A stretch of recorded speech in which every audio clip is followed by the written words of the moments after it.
धुन टहल से निकली है वो सबने सुनी है जो इस दिल पे गुजरी है वो किस दिल को पता है. Welcome dear viewer, today my contents about Dalip Kumar's and Madhubala all stories, Mughal Azams and Madhubala owns different variety styles, is there different gestures in life careers. दोस्तों एक नई मालूमात आपको हम देते हैं जिसमें मधुबाला अपने दौर में बहुत सुपर हिट रही और ऐसी अभिनेत्री रही जिसकी सुंदर शंस और उसका सुंदरपन को जो है खूबसूरती को सारे लोग पसंद करते थे. और उस दौर में दोस्तों कई फिल्में उन्होंने दी जो 1952 में उसने सपना और कई ऐसी उनको फिल्में नहीं दी जिसमें एम सादिक के लिए do in the sun copy की. फिर उसके बाद दोस्तों उसमें सजाद ने उसका म्यूज़िक दिया.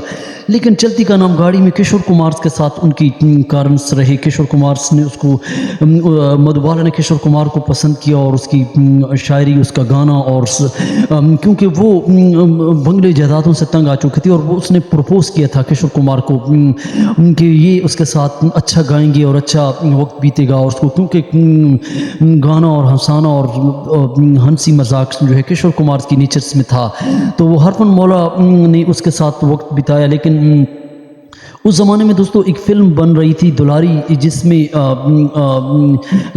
मोहम्मद रफ़ी साहब ने गीत गाए थे. सुहानी रात ढल चुकी. दोस्तों उस ज़माने में इस के गीत रहे. लेकिन महल फिल्म जो 1949 में आई थी ये फिल्म इंडस्ट्री में बहुत तहलका मचा रही थी. और उस ज़माने में अशोक कुमार किशोर कुमार के बड़े भाई जो थे वो ये फिल्म बना रहे थे और उसमें गीत जो बहुत था आइएगा आने वाला जो गीत उसमें बहुत मशहूर रहा. लेकिन दोस्तों उसके अलावा तराना फिल्म्स बे ईमान्स और कई ऐसी जो खूबसूरत निखर कर जो ऐसी फिल्में आई. लेकिन मधुबाला की जो अदाकारी थी ये वक्त से स्टाइल से जो है ये फ़ायदा लेती और वक्त के साथ साथ ये बदलती और वक्त के साथ साथ इसकी नेचर्स अदाकारी जिस तरह सुरैया ने कहा था कि वक्त के साथ साथ इंसान अपने स्टाइल से भी सीखता है. लेकिन यहाँ पे हम बात करते हैं उस ज़माने में दोस्तों नराला फिल्म्स आई थी जिसमें दियो आनंद के साथ उसका एक गीत बहुत मशहूर हुआ था. महफिल में शम्मा जल उठी जो मोहम्मद रफ़ी साहब ने गाया था.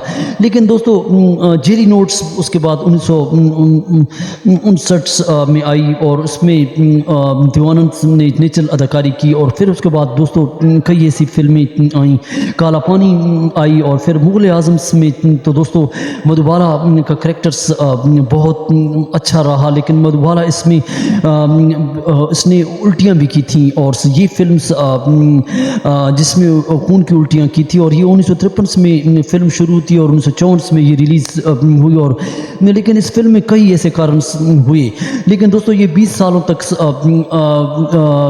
की उम्र थी जब मधुबाला की 20 साल उम्र थी और उसके खून की उल्टियाँ आई और उसके दिल में डॉक्टरों ने कह दिया था कि सुराख है. और मधुबाला क्योंकि स्लिम थी खूबसूरत थी और ये 1954 में उनकी ज़िंदगी के दिन जो है बदल गए. लेकिन उसको लाइफ में जो है उस ज़माने में दोस्तों दलीप कुमार के साथ उसका रोमांस चल रहा था मुग़ल आज़म्स में. और दोस्तों प्रेमनाथ भी जो है मधुबाला को चाहते थे और ये दोनों एक दूसरे के करीब आए. लेकिन दलीप कुमार की वजह से जो है दोनों की आन बान भी हुई लेकिन ब्रेक डाउन हो गया था. फिर उसके बाद दोस्तों इसकी जो असली हकीकत मुग़ल आज़म की जिसमें मुग़ल आज़म की शूटिंग्स कई जगह हुई और जिसमें कई जगह मायरर्स और कई जगह मेकअप हुए और कई जगह इनको जाना पड़ा.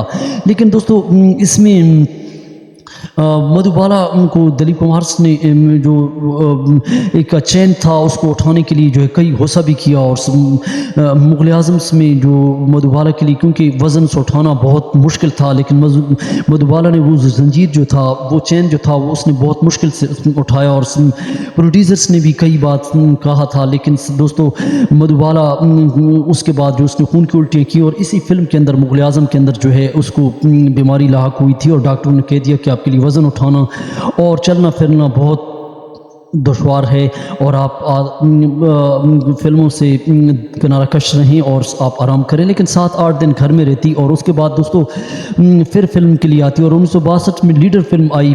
फिर उसके बाद ان کی جو دوستو کشور کمار نے ان کے علاج کے لیے جو ہے ان کو لندن لے گیا. اور دوستو یہ اس کی پکچرز اس زمانے میں, کیونکہ کشور کمار اور مدھو بالا لندن میں 1962 میں اس کو علاج کے لیے کشور کمار خرچے کر رہے تھے, لیکن اس زمانے میں جہاز جو اڑا تھا وہ کراچی کے ایئرپورٹ میں رکا تھا, اور اس زمانے میں جو کراچی میں جو جتنے کتنے انڈین تھے انہوں نے بھی ان کی تصویریں نکالی تھی.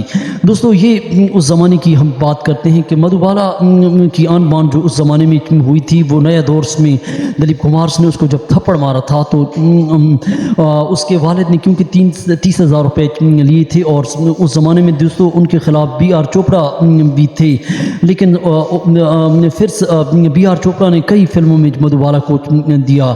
اور پھر دوستو شکتی ساونت نے بھی فلمیں کئی بنائی, جس میں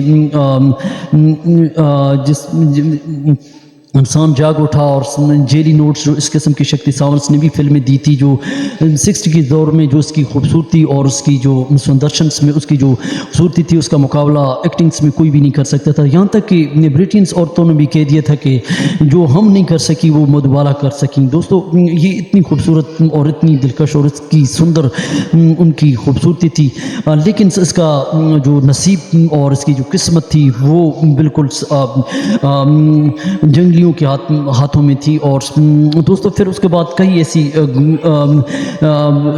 فلمیں تھیں جس میں مدھو بالا نے اپنی اداکاری اور ادائیں دکھائیں, لیکن دوستو مدھو بالا نے کئی ایسی فلمیں 60 اور 70 کے دور میں کی, لیکن کچھ پھر وقفہ آیا. اور اس زمانے میں دوستو آپ دیکھ سکتے ہیں جو ایک فلم اس زمانے میں ایک برٹنس عورت کی ایک فلمس جو بنائی تھی جس میں گیت اس نے گایا تھا, وہ فلم کا گیت اے مہربان جو بجلی گرے, اس قسم کا ایک گیت تھا جس کو مدھو بالا نے گایا تھا. تو اس کو لوگوں نے بہت زیادہ پسند کیا, اور آج تک یہ گیت جو ہے لوگوں کو دلوں میں ہے. دوستو اس میں مدھو بالا نے ایسی ڈانس کی تھی جس کو آج تک لوگ پسند کرتے ہیں. تو دوستو آج تھوڑی سی ہم نے گھٹنا ایک اس کی بیان کی ہے مدھو بالا کی, اس کی جو فلمیں ہیں اس پہ جو مظالم ہوئے, لیکن نیا دور میں دلیپ کمار سے جدا ہوتے ہیں, اور سب سے زیادہ فلمیں اس نے دلیپ کمار کے ساتھ بنائی, اور اس کے علاوہ 8 فلمیں جو تھیں وہ دیوانند کے ساتھ. لیکن دوستو آپ کمنٹس میں یہ ضرور بتائیں کہ اس کی خوبصورت فلمیں دیوانند کے ساتھ یا مغل اعظم کے ساتھ بنی, یا آپ کی پسندیدہ فلم ہو. تو یہ آج کی چھوٹی سی گھٹنا ایک تھی. Thank for